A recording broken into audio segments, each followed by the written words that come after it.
Welcome back to another video. The previous video that I made actually went quite viral here on YouTube, and there's quite a few new subscribers on here, so I just want to welcome everyone to my YouTube channel. And I just want to say thank you for the support. There were an overwhelming amount of comments on that video of people reminding me that I'm not alone, of people who were saying thank you to me for helping remind them that they're not alone in their struggles. There are a lot of people expressing gratitude for me just being vulnerable and sharing that information about my life. And overall, there was an overwhelmingly positive response to that video, and I just want to express my personal gratitude for everyone who left a comment on that video.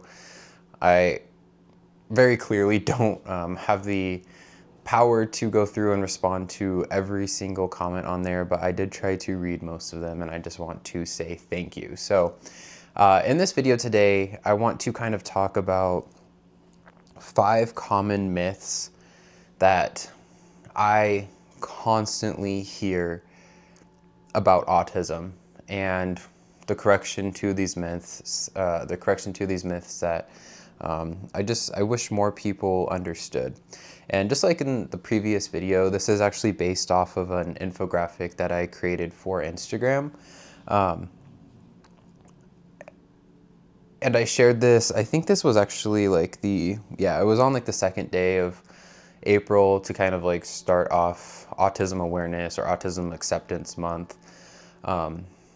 I've been sharing about my autism openly online for a little over a year now, and again, like in the video, the response is usually pretty positive. A lot of people just feeling like they feel less alone in me sharing about my experiences that I often feel alone in. And then there's also the comments of people who just might not really understand. The people who might have a sort of ignorant or ableist view of autism. And I don't really fault anyone for this. While I do think it is everyone's responsibility to educate themselves on not just autism, but every sort of difference that people experience in life, and to understand that humans are diverse and we are all unique and different in our own ways. And I wish that there was definitely more of an understanding of that, just in general in the world. And then of course, relating it back to me and my autism, I definitely wish there was more of that when it comes to autism. And so these are kind of the main comments that I find myself getting of people who just don't really understand autism. And so the first myth is myth number 1, and that's that autism only has one look. I got this comment on a YouTube video actually not too long ago. And I'll just read it. It says, "So sick of people posting blank like this. It was the same thing in the 2010s when depression and anxiety became fashionable. Parents struggling to raise a nonverbal child. That is autism. Not this dumb stuff that y'all do for clicks and views. You should be ashamed of yourself." There's a lot to, I guess, digest in this comment, but going back to the main purpose of this video, which is debunking these myths, let's go right into that. Autism doesn't have one look. Yes, there are people on the autism spectrum with very severe support needs. And there are people on the autism spectrum whose support needs might not be as visible or might not be as understood. But the truth is that autism has as many looks as there are autistic people. While many of us autistic people share similarities, we share similarities in the way that our brain works, right? But like we're all different. We're all different. And it's really hard when people have like maybe one autistic person in their life and then they associate that person to be the only idea of autism that they think can present in a person. And the fact is, just like all humans, all autistic humans are also different. Some people might not be verbal, they might communicate in other ways. Some people might be very, very, very hyperverbal and they just talk all the time. Some people, like I said, will need full-time support 24/7, and then other people can live independently. And every single autistic person is valid, and their experience is valid, and their experience is real. And I kind of wish that people would kind of like open up their perspectives a little bit and understand that I might not know much about this autistic person, even though I know about my autistic brother or my autistic child, or my autistic friend. And like, of course, there's like the things about our autistic brains that might be similar, but even then, there's still differences with how it presents. There's differences in our challenges. There's differences in our personalities and our interests and everything else about us. And just to kind of like digest this comment a little bit more, when people leave comments like this, I really feel sorry for them. Like I personally, I can't even imagine using my precious time to like type something out like this that has no intention behind it, that is based in pure ignorance and hatred. And like I can't, it's not in my paradigm to do something like that, and so it's hard for me to grasp that people leave comments like this, but I can only imagine that someone who would leave a comment like this is probably hurting quite a bit inside. And all I can do is just send them love and hope that they can find peace, and hope that they can find like the joy in their lives that they deserve, and maybe that will help them be more understanding of other people as well. The next myth that I have on this list is that everyone is a little bit autistic. I hear this often, and I think I hear it a lot when people are trying to help us as autistic people feel less alone in our experiences, where they're trying to relate to us, when they're trying to be as understanding as they can be, but it does the opposite. It's actually like really invalidating when people say that, especially when you're talking about like maybe the more I guess like disabling or challenging aspects of autism. And here's the truth. Autism is a neurodevelopmental condition. It's not a personality trait. And while some people definitely might relate to some, quote, autistic traits, being autistic means having a different brain wiring that impacts our daily lives. And I like this too. I put this on here. This is a great analogy, that saying that everyone is a little autistic is like saying everyone has dementia because we all forget things sometimes. It just doesn't make sense. That's not what it means. And even like going back to my previous video where I was just kind of sharing about my experience and how autism presents for me, there are a lot of people who were saying like, oh, everyone experiences those things. It doesn't instantly mean you're autistic. And that's truth. There's truth in that, but they're missing the fact that, one, that autism isn't these traits. That's not what autism is. Autism is the way that my brain works. And because of the way that my brain works, I experience a lot of these things that are deemed as, quote, autistic traits. And it's not just to like an uncomfortable degree. I tried to get this very clearly in the previous video where I was talking about, say, like sensory challenges, for example. Overstimulation for me is not just discomfort. It's not just a little bit annoying. It's like, it's painful when I do get really overstimulated, or when there's like a really loud sound, or when the lights are really bright.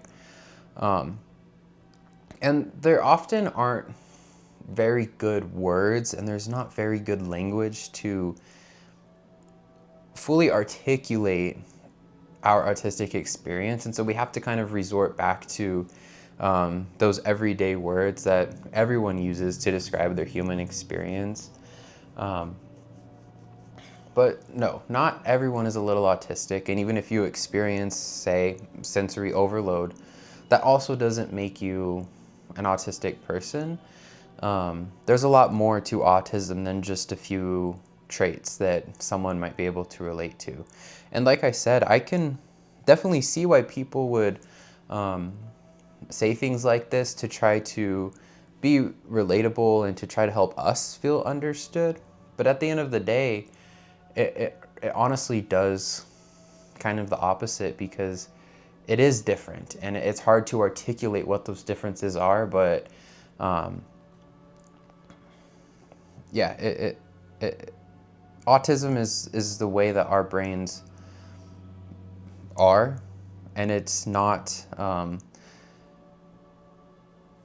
just the traits that we might talk about. Myth number 3, autism is a trend. This is another comment.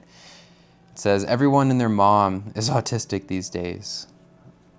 Like, really? Like, why even comment something like that? It's just ignorant. No, not everyone is diagnosed as autistic these days. Autism has been around. It's been around, and it's not new. It's not trendy. I think what people are mistaking is the fact that a lot of us feel more comfortable to share these things outwardly. And there's just more of an understanding of autism as time has gone on. There's more understanding of how it presents in BIPOC folks, in AFAB folks, in those who are high masking. There's also like better diagnostic tools. And that doesn't mean that like autism is a trend. It just means that we're finally being seen. There's finally more awareness on it, and now we want more acceptance of it. It is frustrating when people come to this conclusion, because it just shows again that they don't fully understand the power in maybe realizing later in life that you have had this difference your whole life, and then finally getting an explanation for it. And if there is anyone who's pretending to be autistic because they think it's trendy, like, which I think is incredibly rare, if completely non-existent, except for maybe like a very, very small fraction of people, specifically like on the internet and on social media. If there are people who are pretending to do that, like who cares, right? It is frustrating, but at the same time, there's so many other people who are discovering this out for themselves, and there's so many people who have been autistic, or who have been diagnosed as autistic from a very young age, who are finally being able to get this better understanding of themselves. And we can't let just like a small few ruin it for everyone. That's definitely not fair, and that just leaves the bad actors winning. So we could just ignore those people and wish them the best and continue to keep sharing about our experiences and continue to keep spreading awareness. And again, more importantly, creating a world where there is more acceptance for neurodivergent folks. Okay, myth number 4, low support needs autism isn't real autism. Yes, I hear this often too. I kind of touched on this in my previous video. Low support needs, it doesn't mean no support needs. Compared to those on the autism spectrum with like medium support needs or high support needs, we don't need as much support, and we have to acknowledge that. And I completely acknowledge that there are definitely people on the autism spectrum who need help with a lot more things than I do personally. And at the same time, compared to non-autistic people or compared to like neurotypical people, we still require significantly more support. I'm diagnosed with ASD level 1, which means I require support. ASD level 2 means requiring more support. And then ASD level 3 is requiring substantial support. So even low support needs, it means low in comparison to other people in the autism spectrum. But then when we're comparing it to someone who doesn't have a diagnosis of autism, we still require support. And it is still autism. It just presents differently. We have different challenges. It doesn't mean that that our struggles aren't valid, and it doesn't mean that someone with higher support needs struggles aren't valid. Going back to the first myth where like autism doesn't have one look, everyone on the autism spectrum is different, and we have different needs and we have different challenges.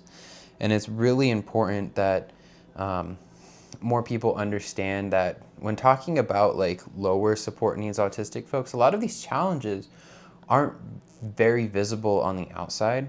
I know for me, I can like, I tend to internalize a lot of these struggles, which in turn has caused me a lot of mental health struggles growing up. And that's not to say that I have it worse than someone who needs 24/7 care and 24/7 support. It just means that we can all coexist on the autism spectrum and understand that that every single autistic person's needs are valid, whatever those needs are. Okay, and then myth number 5 is that autistic people don't feel emotions. Yes, we're humans. We feel emotions too. And oftentimes, and for me also, autistic people experience emotions more intensely than others. I think one of the reasons people might think this is because we tend to express these emotions differently. I think that the way that we feel and process these emotions is different. We have a hard time sort of like identifying what these emotions are. And even like our expressions might not match what a neurotypical expression might be for any certain emotion. I feel emotions incredibly intensely. I touched on this also in the previous video. And even though I feel emotions really intensely, there's a period of time where I have a hard time figuring out what it even is that I'm feeling. And for that moment, I just feel really overwhelmed. And then as time goes on, sometimes later in the day, more often, sometimes like a week or a few weeks later, I'm able to be like, oh, okay, I think that's what I was experiencing in that moment. I was feeling frustrated, or I was feeling angry about this thing, or I was feeling a lot of love. And it's not just those like really hard negative emotions. It can also be like those positive emotions. So even though we might express these emotions differently, even though we might process these emotions differently, even though we might not even be able to identify what these emotions are, it doesn't mean that we're not feeling them. And so, yes, autistic people are people, and we can feel emotions too. And then just one more thing I want to say is that I think that a lot of people fear the things that they don't really understand. And I think it is sort of like a survival mechanism. And I get it. Like,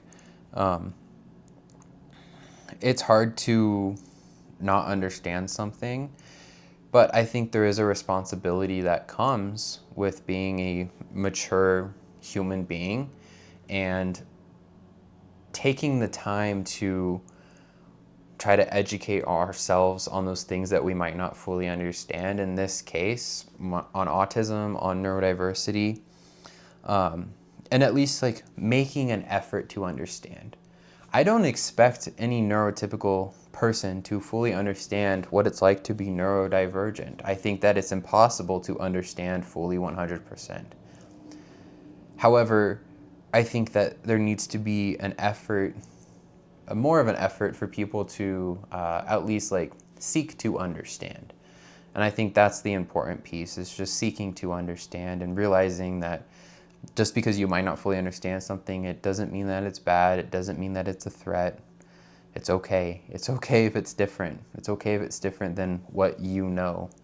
And I think that with time and learning and more open conversations like this one, that we can continue to create a world where everyone's experience is respected and valued, whatever that may be. So if you have any other like myths or common things that you hear about autism that are just false and you feel the need to share that, I would absolutely love if you could.